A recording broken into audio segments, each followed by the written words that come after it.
ओम शांति। आज 24 फरवरी 2022 की साकार मुरली। आज बाबा ने कहा, मीठे बच्चे पढ़ाई में गफलत मत करो, अविनाशी ज्ञान रत्नों से अपनी झोली भरते रहो, विनाशी धन के पीछे इस कमाई को छोड़ना नहीं। प्रश्न, जो बच्चे बाप के समान रहम दिल है उनकी निशानियां क्या होंगी? उत्तर, उन्हें ज्ञान का नशा चढ़ा हुआ होगा। वे ज्ञान रत्नों को स्वयं में धारण कर दूसरों को ज्ञान का इंजेक्शन लगाते रहेंगे, सबको आसुरी मय से छुड़ाते रहेंगे। दूसरा, जो बाबा सुनाते हैं उसे नोट करेंगे और सवेरे सवेरे उठ उस पर गौर करेंगे, विचार सागर मंथन कर सदा हर्षित रहेंगे। गीत है, हमारे तीर्थ न्यारे हैं। ओम शांति। शिव की जयंती कब होती है?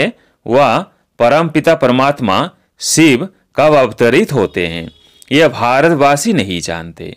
तुम बच्चे भी नंबरवार पुरुषार्थ अनुसार जानते हो कि शिव कब अवतार लेते हैं। गाते हैं, रात्रि को अवतार लिया, परंतु कौन सी रात्रि? क्या यह जो कॉमन रात दिन होते हैं वो रात्रि या और कोई रात्रि है? इसको भारतवासी नहीं जानते। शिव के बदले उन्होंने फिर कृष्ण का जन्म रात्रि 12 बजे का रख दिया है। शिव को मानते हैं परंतु वो कब जन्म लेते हैं यह जानते नहीं। शिव के अवतरण का दिन सबके लिए सबसे बड़े से बड़ा दिन है, क्योंकि वह सर्व के सदगति दाता है। जब सब के ऊपर भीड़ पड़ती है अर्थात दुख होता है, तब चिल्लाते हैं, ओ पतित पावन आओ, ओ गॉड फादर रहम करो। पोप भी कहते हैं, हे गॉड फादर इन मनुष्यों के ऊपर रहम करो। यह एक दो को मारने के लिए तैयार हो गए हैं, कोई की सुनते भी नहीं हैं। उन्हों को ईश्वर मत दे। कोई घर में बिगड़ते हैं तो कहते हैं, ईश्वर इनको अच्छी मत दो, क्योंकि आसुरी मत पर चल रहे हैं। अब भगवान है कौन यह भी नहीं जानते। कह देते भगवान निराकार है, सर्वव्यापी है, फिर तो कोई बात नहीं ठहरती। तुम बच्चे जानते हो बाबा कैसे साधारण ब्रह्मा के तन में अवतार लेते हैं। ब्रह्मा कहाँ पैदा हुआ यह भारतवासी नहीं जानते। दादा का चित्र देख मूझते हैं, समझते हैं ब्रह्मा ने विष्णु की नाभि से जन्म लिया है। अब नाभि से जन्म तो किसका हो नहीं सकता। विष्णु कहाँ का रहने वाला है, किसकी बायोग्राफी को जानते ही नहीं। क्या ब्रह्मा द्वारा विष्णु ने सब वेदों का सार सुनाया? ब्रह्मा को हाथ में वेद दे दिए हैं, यह भी नहीं हो सकता। बाप समझाते हैं, एक तो बच्चों को देही अभिमानी होकर यहाँ बैठना है। हम आत्मा परमपिता परमात्मा से इन कानों द्वारा सुन रहे हैं, परंतु बच्चे घड़ी घड़ी भूल जाते। हम आत्माओं के साथ परमपिता परमात्मा वार्तालाप कर रहे हैं, जो सबका सदगति दाता ज्ञान का सागर है। वह बैठ बच्चों को पढ़ाते हैं, यह सिवाय तुम्हारे किसकी बुद्धि में बैठता नहीं है, इसलिए इतना रिगार्ड नहीं रखते हैं। अगर निश्चय है कि भगवान पढ़ाते हैं तो ये पढ़ाई 1 सेकंड भी नहीं छोड़ सकते। यह पढ़ाई आधा पौना घंटा चलती है। बाप कहते हैं, सिर्फ मुझे याद करो, ये एक बात कभी नहीं भूलो, बाकी तो है विस्तार। बाबा समझाते हैं, यह जो वेद शास्त्र पढ़ना, दान पुण्य करना, ये जो भी करते आए हो यह भी ड्रामा बना हुआ है। आधा समय ज्ञान और आधा समय भक्ति। ब्रह्मा का दिन और ब्रह्मा की रात, यह कॉमन दिन रात तो जानवर भी जानते हैं, परंतु यह ब्रह्मा का दिन रात तो बड़े बड़े विद्वान भी नहीं जानते। तुम बच्चों को गृहस्थ व्यवहार में रहते धंधा आदि करते पढ़ना भी जरूर है, इसमें गफलत नहीं करनी चाहिए। बाबा जानते हैं फलाने फलाने गफलत करते हैं, रेगुलर पढ़ते नहीं हैं तो नापास हो जाएंगे, वह कम पद पाएंगे, क्योंकि विनाशी धन के लोभी हैं। अविनाशी ज्ञान रत्नों का कदर नहीं है, यह तो तुम बच्चे ही जानते हो। साथ में यह अविनाशी रतन ही चलेंगे। जिन्होंने बहुत पैसे इकट्ठे किए हैं उन्हीं के पिछाड़ी गवर्नमेंट पड़ी हुई है। जैसे मनुष्य का मौत आता है तो पीले हो जाते हैं, वैसे गवर्नमेंट के ऑफिसर लेने के लिए आते हैं तो पीले हो जाते हैं। देखो दुनिया की हालत क्या है। हम समझाते हैं, बच्चे समय बहुत थोड़ा है, इस मृत्यु लोक को नरक कहा जाता है। कहते भी हैं हम पतित हैं, फिर भी अपनी मत पर चलते रहते हैं। कॉन्फ्रेंस करते हैं कि शांति कैसे हो, धर्म वाले आपस में न लड़े। एक क्रिश्चियन धर्म वाले ही अपने धर्म वालों से लड़ रहे हैं। अब उन्हों को मनुष्य कैसे शांत कर सकते हैं? बिल्कुल ही निधन के हैं। ऋषि मुनि भी कहते थे हम रचयिता और रचना के आदि मध्य अंत को नहीं जानते। बाप कहते हैं तुम अपने धनी को नहीं जानते हो, मालिक को मानते हो तो जानना चाहिए ना। भगवान, ईश्वर, गॉड, ये सब भिन्न भिन्न नाम रखते हैं, वास्तव में है तो फादर ना। हमारा रचयिता है, हम उनके बच्चे ठहरे, बाप माँ और बच्चे। हम तो जैसी ईश्वरीय फैमिली ठहरे। माता पिता से तो जरूर वर्षा मिलना चाहिए। हम परम पिता परमात्मा की फैमिली हैं। बाप को सर्वव्यापी कह दें तो फैमिली हो न सके। मालिक रचता की हम फैमिली हैं। आज से 5000 वर्ष पहले भी बाप ने ब्रोवर वर्षा दिया था। न सिर्फ हमको परंतु सबको देते हैं। हमको जीवन मुक्ति का देते हैं, बाकी सबको मुक्ति का देते हैं। कितना सहज है, यह भी खुशी का पारा चढ़ना चाहिए। परंतु ओहो ममो माया, यहाँ से बाहर जाते हैं तो माया भुला देती है। बाप को ही भूल जाते हैं। अभी तुम बाप के बने हो। तुम ही जानते हो शिव बाबा ने भी ब्रह्मा द्वारा हमको एडाप्ट किया है। ऐसे नहीं कि ब्रह्मा विष्णु की नाभि से निकला। यह चित्र रखना चाहिए, यह चित्र रखना चाहिए। गांधी की नाभि से नेहरू, परंतु विष्णु की नाभि से इतना बड़ा ब्रह्मा कैसे निकलेगा? फिर ब्रह्मा बैठ नॉलेज सुनाते हैं वेदों की, सो भी कहाँ, क्या सूक्ष्म वतन में? कुछ भी बुद्धि में नहीं बैठता। जिनको बाप से वर्षा लेना है वह तो ये सब बातें समझते हैं, बाकी सब कह देते हैं कल्पना है।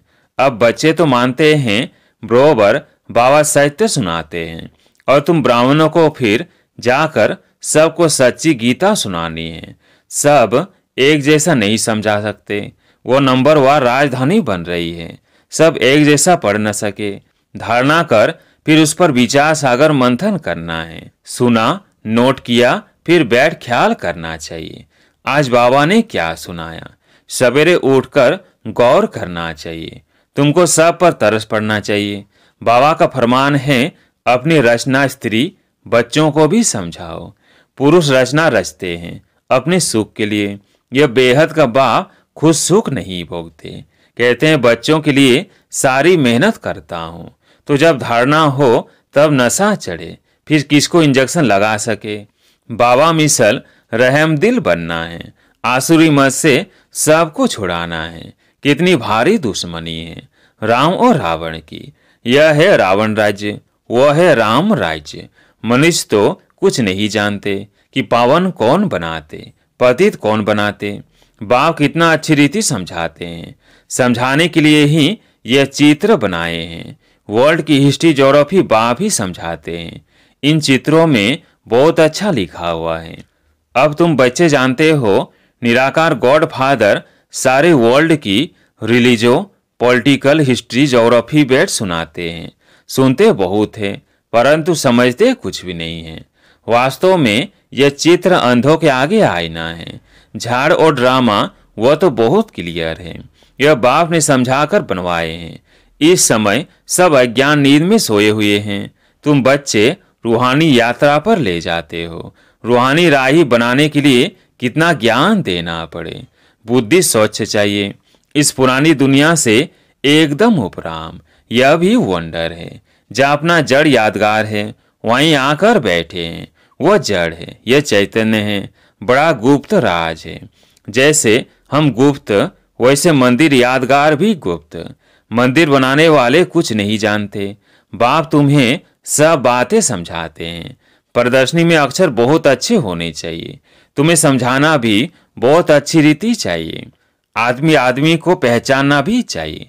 बड़े बड़े आदमी आते हैं, कोई अच्छी रीति समझते हैं, कोई तो कह देते हैं अच्छा लगता है, परंतु फुर्सत कहाँ। कोई कहते हैं कल से आकर समझेंगे। बाबा कह देते हैं तुम कभी नहीं आएंगे, बड़ा मुश्किल है। तुम जानते हो हम देवता बन रहे हैं, हम अपनी राजधानी स्थापन कर रहे हैं, हम राज्य करेंगे। परंतु यह दिल दर्पण में देखना चाहिए, हम राजा रानी बनेंगे या दास दासी व प्रजा। मधुवन में आकर ऐसा नशा चढ़ाकर जाओ जो फिर सदैव कायम रहे। अच्छा, मीठे मीठे सिकिलधे बच्चों प्रति माता पिता बाप दादा का याद प्यार और गुड मॉर्निंग। रूहानी बाप की रूहानी बच्चों को नमस्ते। हम रूहानी बच्चों की रूहानी बाप दादा को याद प्यार गुड मॉर्निंग नमस्ते नमस्ते। धारणा के लिए मुख्य सार। पहला पॉइंट, इस पुरानी दुनिया से उपराम रहना है। स्वच्छ बुद्धि बन ज्ञान धारण करके फिर दूसरों को धारण कराना है। विचार सागर मंथन करना है। दूसरा पॉइंट, बाप समान रहमदिल बन सबको आसुरी मत से छुड़ाना है। आज प्यारे मीठे बाबा का वरदान, परिवर्तन शक्ति द्वारा बीती को बिंदी लगाने वाले निर्मल और निर्माण भव। परिवर्तन शक्ति द्वारा बीती को बिंदी लगाने वाले निर्मल और निर्माण भव। परिवर्तन शक्ति द्वारा पहले अपने स्वरूप को परिवर्तन करो। मैं शरीर नहीं आत्मा हूं। फिर स्वभाव का परिवर्तन करो। पुराना स्वभाव ही पुरुषार्थी जीवन में धोखा देता है, तो पुराने स्वभाव अर्थात नेचर का परिवर्तन करो। फिर है संकल्पों का परिवर्तन। व्यर्थ संकल्पों को समर्थ में परिवर्तन कर दो। इस प्रकार परिवर्तन शक्ति द्वारा हर बीती को बिंदी लगा दो तो निर्मल और निर्वाण स्वतः बन जाएंगे। आज का स्लोगन, मस्तक पर स्मृति का तिलक सदा चमकता रहे, यही सच्चे सुहाग की निशानी है। मस्तक पर स्मृति का तिलक सदा चमकता रहे, यही सच्चे सुहाग की निशानी है। अब सुनते हैं दादियों की पुरानी डायरी से कुछ चुने हुए अनमोल रतन। दादियों ने कहा, मनुष्य की वैल्यू शुद्ध बुद्धि और अशुद्ध बुद्धि पर होती है। जैसे सर्वोत्तम देवी देवता घराने की बुद्धि सर्वोत्तम वैल्यूबल है, ऐसे मध्यम घराने की मध्यम वैल्यू है। इसी प्रकार से कनिष्ठ घराने की बुद्धि की वैल्यू भी कनिष्ठ ही है। यह तीन संप्रदाय है। इन तीनों का मदार सारा बुद्धि पर है। पहले सर्वोत्तम बुद्धि वाले ब्राह्मण देवी देवताओं ने संपूर्ण ज्ञान से सर्वोत्तम कमाई कर वर्ल्ड सॉवरेंटी की अर्थात चाबी अथवा बैकुंठ की वासाई प्राप्त की है। आधा कल्प प्रकृति उनकी दासी हुई है, इसलिए प्रैक्टिकल में सुख भोगते हैं, और आधा कल्प उन्हों की मूर्तियां मंदिरों में पूजी जाती हैं। तो सारा मदार इस बुद्धि पर है, इसलिए बहुत तीखी बुद्धि चाहिए। पिता ईश्वर के महावाक्य है कि तेज रफ्तार से बुद्धि योग लगाने वाला साक्षात मेरा स्वरूप है। बाबा अपने दैवी बच्चों को वंडरफुल सौगात दहेज में देते हैं। अभी तुम्हें कौन सी सौगात मिलती है? क्या अविनाशी ज्ञान धन की? अंडरस्टूड है, परंतु उसके बाद क्या मिलता है? सारा सिंगारा हुआ वंडरफुल बैकुंठ। ऐसी वंडरफुल सौगात तुम्हें दहेज में मिलती है, क्योंकि इस पिता का अपने बच्चों पर अति प्रेम है।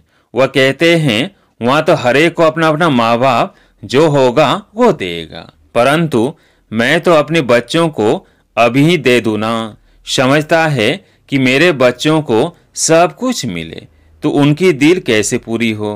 तो इस फॉर्म अर्थात स्वरूप में सभी को वैकुंठ सौगात दे देता हूँ। ऐसे नहीं जो ज्ञानी तो आत्मा सर्वोत्तम है उनको देता हूँ।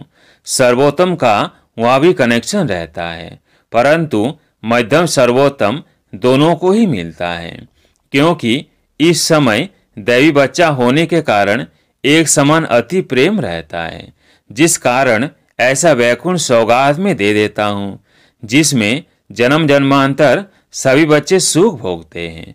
उस रॉयल घराने की महिमा और पूजन है। यह घराना रॉयल है तो उनकी A1 महिमा है। देखो लॉर्ड कृष्णा की कितनी धूमधाम से महिमा करते हैं। यूरोपियन भी कहते हैं लॉर्ड कृष्णा। कृष्ण के पुजारी फिर श्री कृष्ण का नाम लेकर कहते हैं हम कृष्ण पुजारी हैं। पूजा करने वाले पुजारी को ब्राह्मण का टाइटल देते हैं, जिससे प्रकृति उन्हों की भी दासी हो जाती है। लेकिन प्रैक्टिकल में उन्हों की लाइफ ब्राह्मणों की है नहीं, सिर्फ अपने पर यह टाइटल रखवाया है, अपना नामाचार किया है। सतयुग के समय जो भी लॉज अर्थात कायदे हैं वो सब यहाँ से ही शुरू होते हैं। उन कायदों की स्थापना पहले यहाँ होती है। जो लॉ यहाँ मर्ज रूप में रहता है वह इमर्ज हो प्रैक्टिकल स्वरूप लेता है। जो यहाँ से ज्ञान उठाया जाता है वो अंत मते स्वगति हो जाएगी। यहाँ की जो मत है उनसे वहाँ प्रैक्टिकल कदम उठाया जाता है। सोच किया जाता है ना, कहते हैं सोच समझकर कदम उठाओ। कदम पहले नहीं उठाया जाता, यहाँ पहले सोचा जाता है, फिर वहाँ कदम उठाया जाता है।